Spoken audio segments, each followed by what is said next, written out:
Joe Piscopo is next on AM970. The Answer.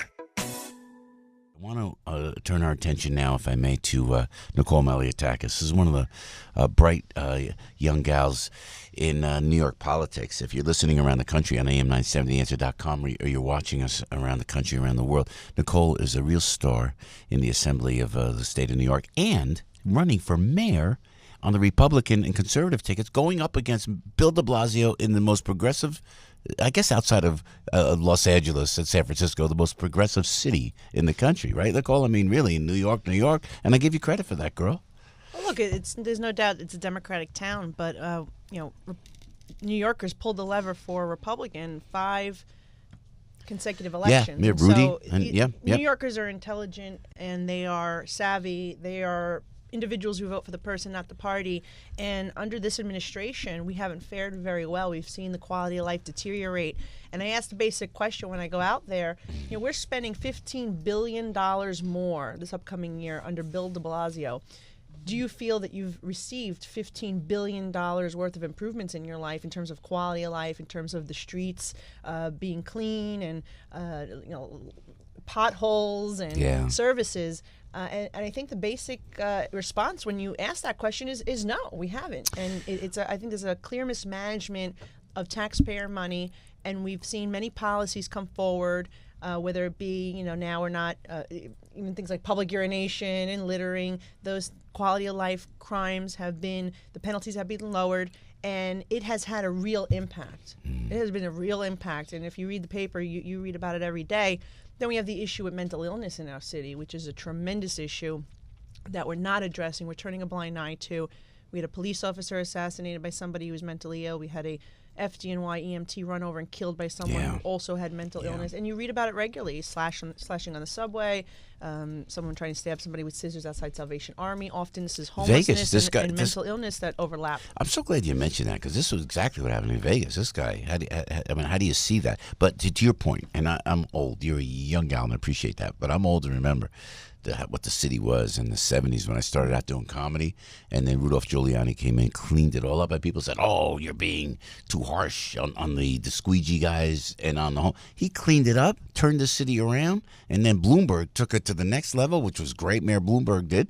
And you're right. Why are there so many homeless people everywhere outside this beautiful building? Homeless. How did that happen? Do you know? I think it's a change in policy in which we're not being proactive in transitioning people out of the shelter system, and so more people are becoming homeless and there's nowhere to put them, and so now you have this issue in the street. Now I think we should be investing in supportive housing. We need to we need to treat these individuals, their underlying condition. Many have substance abuse issues, many have mental illness issues, and some are just down on their luck. They've lost a job, they can't keep up with their rent. New York City has become increasingly unaffordable.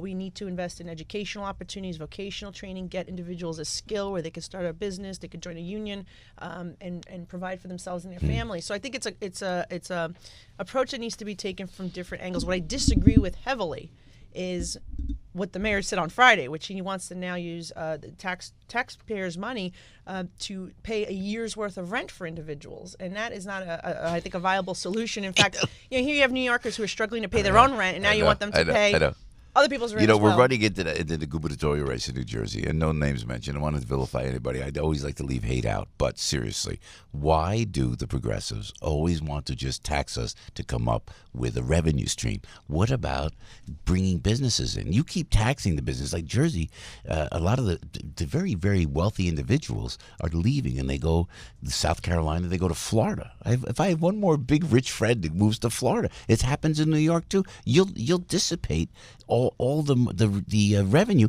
And why don't they talk about manufacturing or bringing jobs in? Yeah, I think well, it's actually a huge issue where we see actually a lot of our financial companies going to New Jersey, and then from there they may be going to South Carolina or North Carolina. Although, Kim Guadagno, a plug for the Lieutenant Governor, doing a great job as Secretary of State, not to mention the Lieutenant Governor, keeping those small businesses in New Jersey. She's doing a great job in that regard. Yeah, and I think when you look just here in Manhattan, if you go down Madison Avenue, you see a lot of empty storefronts because these are policies that are coming out of the city, the state, and the federal government that are coming out all at once and clobbering these small businesses, forcing them to close. Commercial rent tax here in New York City is a major issue.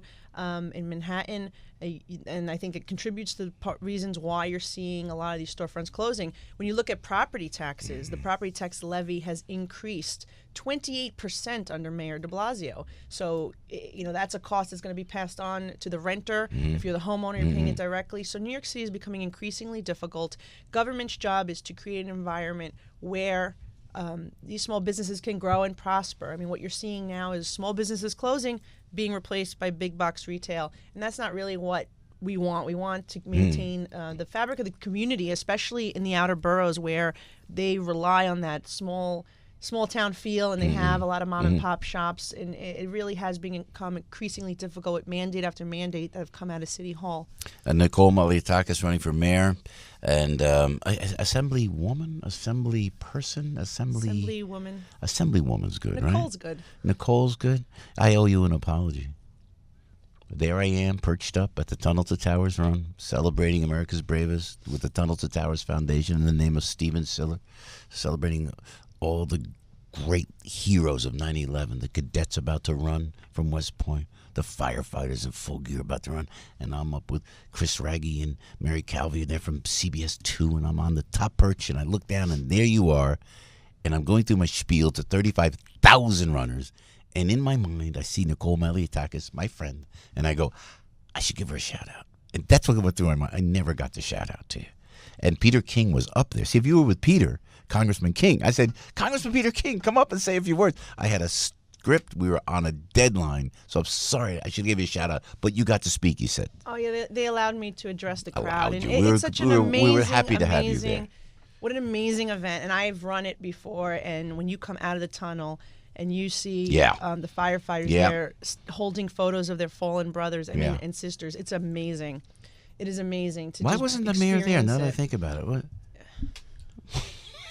I can only control my own actions. I would always be there to support our first responders, and particularly our NYPD, FDNY, EMT, all of them that do amazing work each and every day, put their life on the line. You know what Nicole was going to say there? I have to just stay on the Tunnel to Towers run as we're in these dark days following this massacre in Las Vegas. How it reminds me of the dark days after 9/11, and on such an incredible, unfortunate greater magnitude. But the Tunnel to Towers run celebrates that. We never forget that, and it's such a stirring feeling to feel the patriotism and the love. And it says this is the run. If you're listening outside, you're watching outside New York City. This is the Tunnel to Towers Foundation celebrating lives lost during 9/11, celebrating the NYPD, the FDNY, the first responders, the MTA cops, the Port Authority cops, 343 firefighters from New York City. People still have the effects of 9/11, never to forget. And when politicians don't show up to that, you have to question their patriotism, no? Well, look, I all I can say is, as mayor, I will be someone who supports our first responders, our NYPD, our FDNY, give them the tools and resources they need to do their job, and I will never leave this city during a time of mourning, like what happened after police officer Familia was assassinated.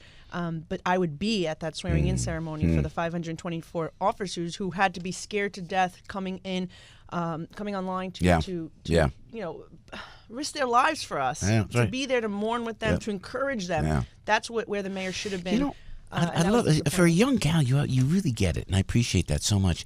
When you go, did you see the end of the? I don't know if you were there at the very end of the Tunnel to Towers. When I'm on stage, we have literally 35,000 people right off of Wall Street, area devastated in the shadow. To quote my friend Kevin McCullough, the shadow of the Freedom Tower.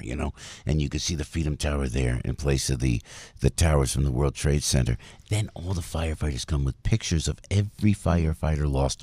A picture that they're wearing around their neck, holding an American flag. You saw it on CBS television. CBS 2 did a great job. You don't see that around. They should be showing that all over. We're going to show the NFL players kneeling down. We should show the patriotism. So it's great that you step up in that regard. Well, yeah, and I have such a respect for the Siller Foundation after Hurricane Sandy, when my district was devastated and I had thousands of individuals that were displaced and families that had lost everything.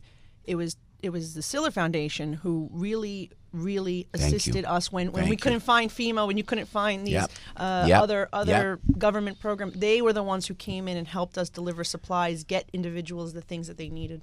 You're right. So this is the story. I didn't even tell Frank and Al.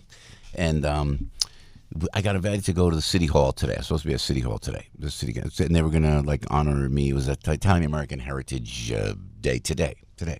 So I'm ready to go, and I figured, well, the speaker of the council wants to have with the mayor wants to, and I'm just talking to you, listening now.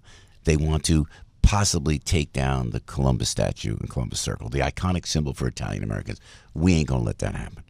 So now I'm thinking, well, maybe I'll offer an olive branch to City Council, Nicole. I'm go in, be nice about it, talk to Speaker Viverito, and say, look, don't take the statue down. Then I get a call from Chaz Palminteri. I didn't tell you guys that. Chaz called me late last night. And he goes, Joey, call me, Chaz. Call me now. Boom. And I love Chaz, and I don't mess with Chaz. It's my favorite movie, Bronx Tale. You don't mess with Chaz Palminteri. Chaz goes, you can't go. You can't go tomorrow, Joey. They're using us to get people. He gives me this all the. Chaz, I ain't moving, man. I ain't going to question you. So I apologized to the city council. Joe Borelli was setting me up, so I figured Councilman Borelli, he's Italian. This is good. No, so I called Frank. I said, Frankie, I can't go because we have to stick together on the statue. Chaz is doing a press conference with Angelo Vivolo from the Columbus Citizens Foundation. You'll be marching in the parade on Monday, I assume. Absolutely. Yeah. So, and you believe, and it was great. You did a press conference outside Columbus, right there at Columbus Circle, below the big statue. Thank you for that, girl. Well, you know what? It's not only an insult to the Italian American community, but I mean, if we keep doing this, if we keep really focusing on ridiculous things like this, at what point, when will the Statue of Liberty become offensive to some people? That's right. And that's going to be part of the discussion. I mean, the reality is that we have so many problems in this city right now, from a homeless crisis to a transit crisis to safety issues and educational issues in our public school system. We have mentally ill who are on the street that are a threat to themselves and others. And we have felony sex crimes that have increased 25% in this city, and we're going to be focused on a statue. And to have the statue commission, I think the mayor is really, his priorities are really mixed up. Yeah, it's true. And the mayor's always welcome on the show. They never call, Nicole, but he's always welcome on the show. And so as a woman, it's tough running as a woman. I'm a father of 3 daughters. I have a soft spot. And I love Lieutenant Governor Kim Guadagno going for it. I love that I appreciate that, because I think I like to look to Rome. I'll be with Maria Bartiromo broadcasting the Columbus Day Parade proudly on ABC 7, the local ABC affiliate. And I like that, the empowerment of women. Is it tougher for you as a woman to be in politics like this, especially in New York State, girl? I think it is. It is difficult to be a woman because politics and government is still very much a man's world. But what's special about running this year in particular is it's the 100th anniversary of women getting the right to vote here in the state of New York. Cool. So it really is significant. I'm really excited to be carrying the banner. And I think that, look, if I can be an inspiration to other young girls that want to make a difference in their community and they feel that they can one day too attain a public office, that's something I think that is very worthwhile. And no matter the outcome of this election, I feel if we can just inspire other young women and girls that are growing up in this generation to know that they can really do anything that they want. I mean, in New York City, look, it claims to be one of the most progressive cities in the nation, and yet we've never had a female mayor. I think that says something. Wow. Nicole Malliotakis, thank you. Thanks for getting up this morning. How many shows did you do before? How many shows did you do before this one? Were you around? This is my first show. Thank you. We appreciate that. You said you got to go to Piscopo first. Yeah, well, you can hang around a couple more minutes before we'll take a little break for traffic now. Okay, great. Going to another magnificent woman, Debbie Duhame on the road. You know, Great. Debbie's watching out for you, right, Deb? This morning. A little traffic here, Debbie. Yeah. It's always traffic, Nicole. But no, I do admire Nicole for getting into politics and getting in so young and really making a difference. It's really awesome to see. And you know what? And I'm going to ask Nicole when we come back about traffic in New York, because as a guy who drives in New York, I'm a drive guy. Sure, Uber, sure, cabs, but I always drive. Debbie, you and I are Jersey people. We always drive around the traffic, mamma mia. Oh. Speaking of which, Debbie Duhame at 8:21, how we doing out there this morning? Oh, yesterday I was in so much traffic, I was screaming. I'm like, I can't take it.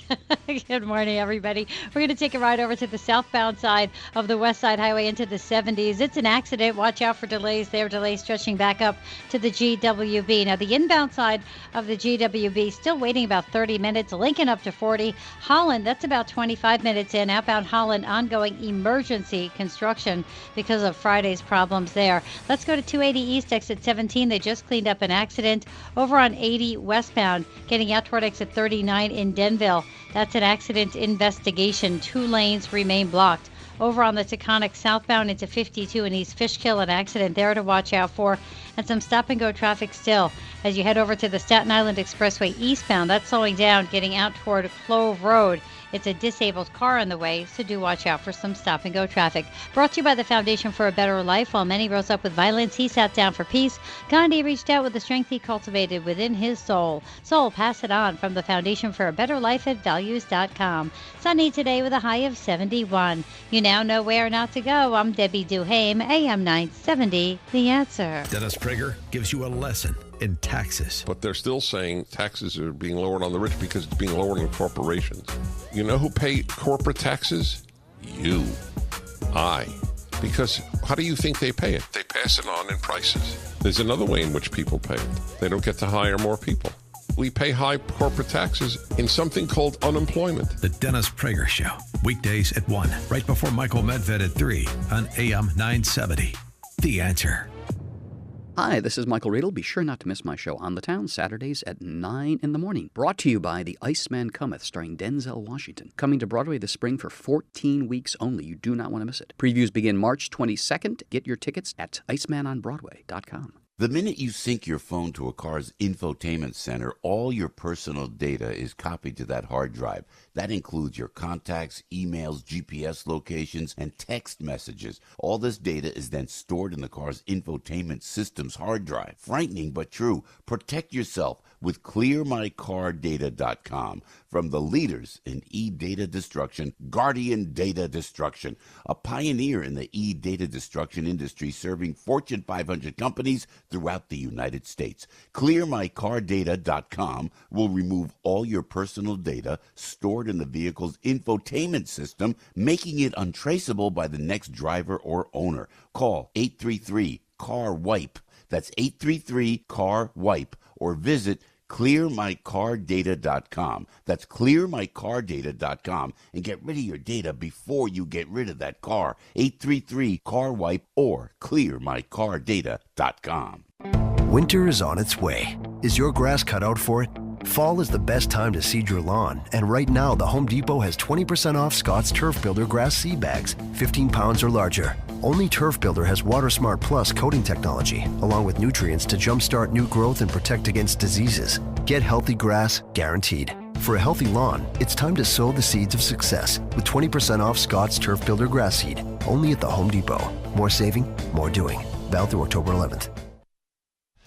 Route 22 Toyota, Albert, thank you very much. 824 with Jersey Joe on the radio. Nicole is still with us. We're going to go to Nicole in a moment. I love telling you about Route 22 Toyota because I love telling you things that will help better your life. If you go over to Route 22 Toyota, you're going to get these low lease offers, 0% APR financing up to 72 months for qualified buyers, right? This comes to us from Iggy and Chester and Carmelo and the great family that is Route 22 Toyota. And now we want you to experience a smart way to service. So the first 5 callers in the next 5 minutes, it's 8:25 in New York, New York. I'll give you till 8:30. First 5 callers, next 5 minutes, free oil change and filter and a free multi-point inspection. 855-621-9949. 855-621-9949. First 5 callers, next 5 minutes, you get a free oil change, filter, and a multi-point inspection from Route 22 Toyota. Are you kidding me? You just got to call 855-621-9949, all European makes excluded, and just say, Joey sent me. You don't have to do that voice, but you can say, Joey, listen, I heard you on Piscopo, and I want my free multi-point inspection, oil change, and filter. First 5 callers, next 5 minutes. I love Iggy and the great, great crew over there at Route 22 Toyota. You will too. Route 22 West in Hillside, New Jersey, or at Route22Toyota.com. Michael Medved, coming up at 3 on AM 970. The Answer. Good morning, Jersey Joe on the radio. I see your phone calls. I want to respectfully hold Nicole Malliotakis just a couple more minutes because she's kind enough to join us live in the studio. Running for mayor, doing a great job in the Assembly of New York State. I like Andrew Cuomo. I like it. There was a pause there. There was a little bit of a pause there. When Frankie goes against the Governor Cuomo, I've known Andrew for many, many years, the governor of the great state of New York. He seems to govern in a centrist way. He may be a progressive liberal, but I don't mind him. You deal with him okay? Nice relationship with the governor? Well, he certainly knows how to manage a lot better than the mayor does. And the issue with the mayor unable to get along with the governor is suffering. It's an Italian thing. Nicole, it's an Italian thing. We suffer here in the city of New York as a result of it. But what I will say about Governor Cuomo is that when something needs to get done, he gets it done.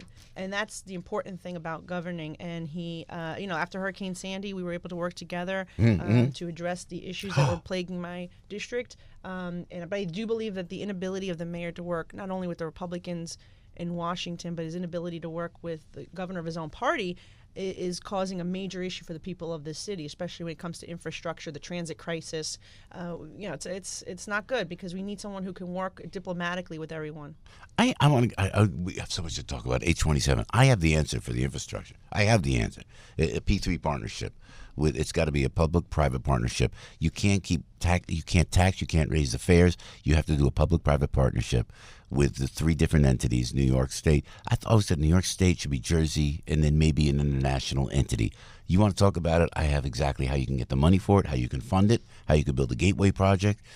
From Jersey City to New York. They're going about it. They have no idea, these politicians at this point, Nicole, on how to fix the subway, how to fix the roads. They're just let's tax the people. Let's tax it. I think that's part of the issue is that we're not prioritizing it. What's the basic role of city government? Making sure that the traffic's flowing, that the trains are running, that our children are getting a good education, that the homeless New Yorkers are being this homeless crisis is being addressed. But we've really have steered away from that. And I think the issue is again, you're increasing the budget $15 billion, but you're not putting money towards the number one issue plaguing the city, mass transit. We need to move forward and bring New York City in the 21st century by improving our infrastructure, by converting our signal system into a communication-based signal system like the cities of London and Paris and Copenhagen have. Simple as that. That's what we got to be doing. And this should have been done decades ago, but it wasn't. Yeah. But this mayor has not kicked the football any further down the field here, and that's why we need a mayor who's going to be serious about working with Governor Cuomo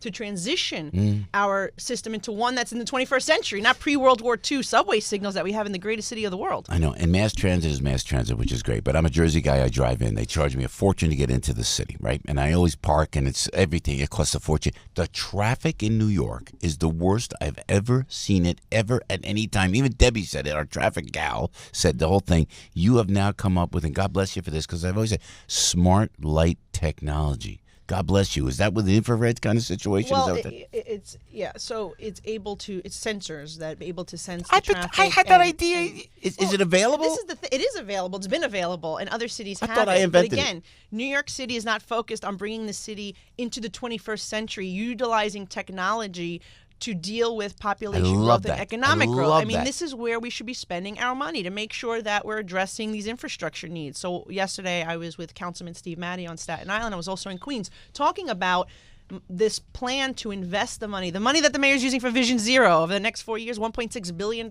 We could use a portion of that money instead to invest in smart light technology in the intersections we need it. And then there's other issues too. Obviously, look, ride sharing has become, I like Uber, but it's gotten out of control.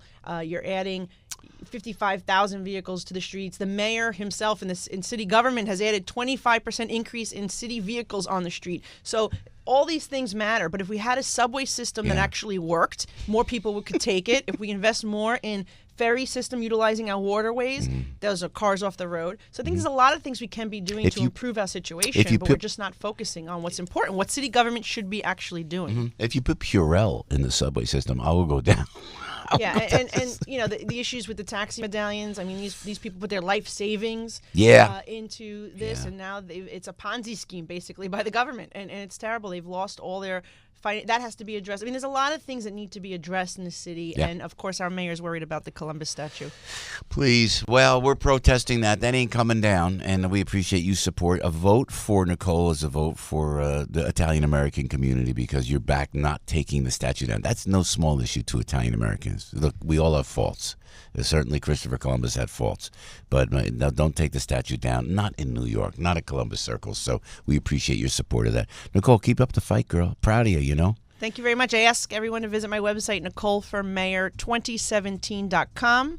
And if you can make a donation, that's great, because all our money is going to TV ads I'll right talk now. to my ex-wife. She'll send something. She has all my money, so I'll be able to send that right over to you. Nicole, thanks. Godspeed, and come back anytime. Thank you very much. Nicole Malliotakis right there. If it's happening in New York, New Jersey, or Long Island, hear about it with Joe Piscopo. Mornings, 6 to 10 on AM 970.